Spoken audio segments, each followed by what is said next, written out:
திருமதி நிர்மலா சீதாராமன் அவர்கள் 25-26ஆம் ஆண்டுக்கான நிதிநிலை அறிக்கையை இன்றைய தினம் பாராளுமன்றத்தில் சமர்ப்பித்திருக்கிறார். வழக்கம் போல பிஜேபி ஆட்சிக்கு வந்த காலத்திலிருந்து வழக்கம் போல் ஏழைகளுக்கு எதிராகவும் கார்ப்பரேட் மற்றும் பெருமுதலாளிகளுக்கு ஆதரவான ஒரு பட்ஜெட்டாகத்தான் கடந்த 11 பட்ஜெட்டுகளையும் அவர்கள் சமர்ப்பித்திருக்கிறார்கள். அதே போலத்தான் இந்த 25-26ஆம் ஆண்டுக்கான பட்ஜெட்டும் அமைந்திருக்கிறது. குறிப்பாக தமிழ்நாடு போன்ற எதிர்க்கட்சிகள் ஆளக்கூடிய மாநிலங்களை முற்றிலும் புறக்கணிப்பது என்கிற முறையில் தான் இந்த நிதிநிலை அறிக்கை என்பது இருக்கிறது. குறிப்பாக மதுரை எய்ம்ஸ் மருத்துவமனைக்கு நிதி ஒதுக்கீடு செய்ய வேண்டும் என்று ஒரு தொடர்ச்சியான வற்புறுத்தல் தமிழ்நாடு முழுவதும் குறிப்பாக தென் மாவட்ட மக்கள் தொடர்ந்து வற்புறுத்தி கொண்டு வருகிறார்கள். ஆனால் இந்த பட்ஜெட்டிலேயும் எய்ம்ஸ் மருத்துவமனையை துவங்குவதற்கான எந்த விதமான நிதி ஒதுக்கீடு என்பதும் செய்யப்படவில்லை. அதே போலவே தமிழ்நாடு முதலமைச்சர் அவர்கள் மத்திய அரசாங்கத்திடம் மெட்ரோ 2 திட்டத்திற்கு நிதி ஒதுக்கீடு செய்ய வேண்டும் என்று தொடர்ந்து வற்புறுத்தி கடிதம் எழுதி கொண்டிருக்கிறார். தமிழ்நாடு நிதியமைச்சர் அவர்கள் நேரடியாக சென்று வற்புறுத்தியிருக்கிறாங்க. ஆனால் இந்த முறையும் மெட்ரோ திட்டத்திற்கான நிதி ஒதுக்கீட்டிலேயும் தமிழ்நாடு என்பது முற்றிலும் புறக்கணிக்கப்பட்டிருக்கிறது. நிதி விஷயத்தில் எதிர்க்கட்சி ஆளக்கூடிய மாநிலங்களை பாரபட்சமாக நடத்துவது என்கிற ஒன்றிய பிஜேபி அரசாங்கத்துடைய அந்த அணுகுமுறை தான் இந்த பட்ஜெட்டிலேயும் வெளிப்பட்டிருக்கிறது. தங்களை ஆதரிக்கக்கூடிய பீகார் உள்ளிட்ட மாநிலங்களுக்கு கூடுதலான திட்டங்கள், கூடுதலான நிதி ஒதுக்கீடுகள் என்பதை பண்ணியிருக்காங்க. அதே மாதிரி வருமான வரி சம்பந்தமாக ஊடகங்களில் ஏதோ வருமான வரியில் மிகப்பெரிய சலுகை அளித்து விட்டதாக தொடர்ந்து செய்திகள் என்பது இன்றைய காலையிலிருந்து பரப்பப்பட்டு வருகிறது. அதில் இருக்கிற ஒரு முக்கியமான விஷயம், டெல்லி உள்ளிட்ட மாநிலங்களில் வரக்கூடிய 5ஆம் தேதி சட்டப்பேரவை தேர்தல் என்பது நடைபெற இருக்கிறது. அந்த மத்தியதர வருமான வரியை கட்டக்கூடிய மக்களுடைய வாக்குகளை பெற வேண்டும் என்கிற ஒரு உள்நோக்கத்தோடு தான் இத்தகைய அறிவிப்பு வெளியிடப்பட்டிருக்கிறது. ஏன்னா அவங்க கடைசியாக அதில் என்ன சொல்லிட்டாங்கன்னா, வருமான வரி சம்பந்தமாக ஒரு புதிய சட்டத்தை நாங்கள் இயற்றப் போகிறோம், அதிலே தான் இதில் முழுமையான விவரங்கள் என்பது வெளிப்படும் என்கிற முறையில் நிதியமைச்சர் அவங்க சொல்லியிருப்பதிலிருந்தே இப்போது சொல்லியிருக்கிறது அனைத்தும் ஃபோக்கஸ் என்கிற முறையில் தான் அவங்க சொல்லியிருக்காங்கன்னு நாங்கள் கருதுகிறோம். ஆகவே வருமான வரி சம்பந்தமான சட்டங்கள் வருகிற போது இதனுடைய உண்மை முகம் வெளிப்படும். டெல்லி பிரதேசத்தினுடைய தேர்தலில் பிஜேபியை எப்படியாவது வெற்றி பெற வைக்க வேண்டும் என்பதற்காக இத்தகைய ஒரு செய்தியை இன்றைய தினம் நிதியமைச்சர் அவர்கள் வெளியிட்டிருக்கிறார்கள்.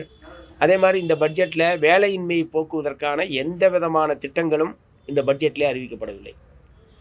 வேலையின்மை என்பது தான் இன்றைக்கு உலக அளவிலும் இந்திய அளவிலும் மிக முக்கியமான பிரச்சனையாக இருந்து கொண்டிருக்கிறது.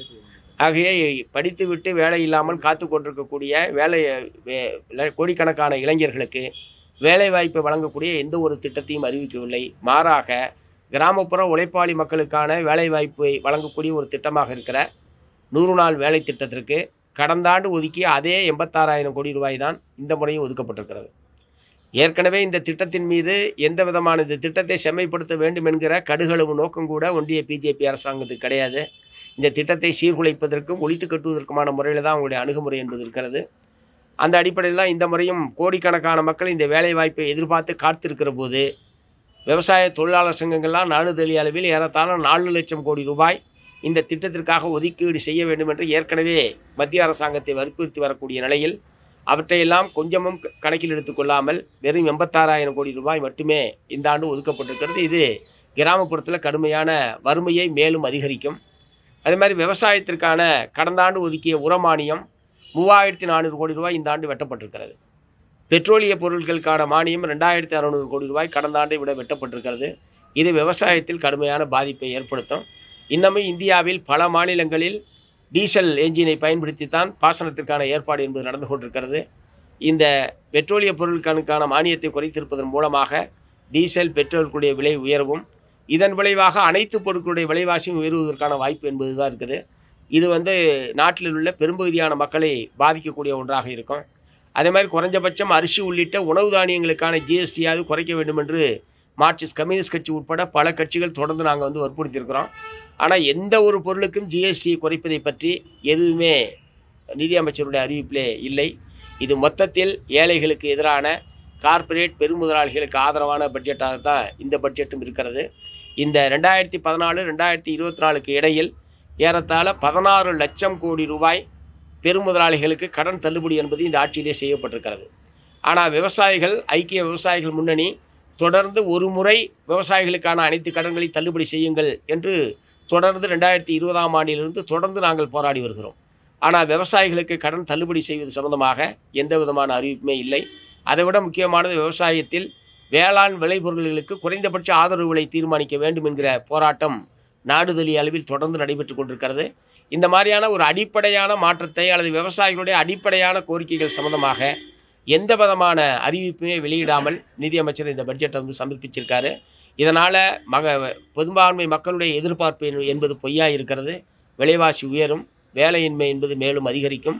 இது ஒட்டுமொத்த இந்தியாவில் உள்ள 90% மக்களை பாதிக்கக்கூடிய ஒரு பட்ஜெட்டாகத்தான் இருக்கும் என்பதை மார்க்சிஸ்ட் கம்யூனிஸ்ட் கட்சியின் சார்பில் தெரிவித்துக் கொள்கிறேன். இந்த மக்கள் விரோத பட்ஜெட்டை எதிர்த்து தமிழ்நாட்டிலேயும் அகில இந்திய அளவிலேயும் மார்க்சிஸ்ட் கம்யூனிஸ்ட் கட்சி வலுமிக்க எதிர்ப்பு கண்டன போராட்டங்களை நடத்தும் என்பதை தெரிவித்துக் கொள்கிறேன். இன்னைக்கு காப்பீட்டு நிறுவனங்களில் அந்நிய முதலீடு 100% உயர்த்தியிருக்காங்க. அதை எப்படி பார்க்குறீங்க?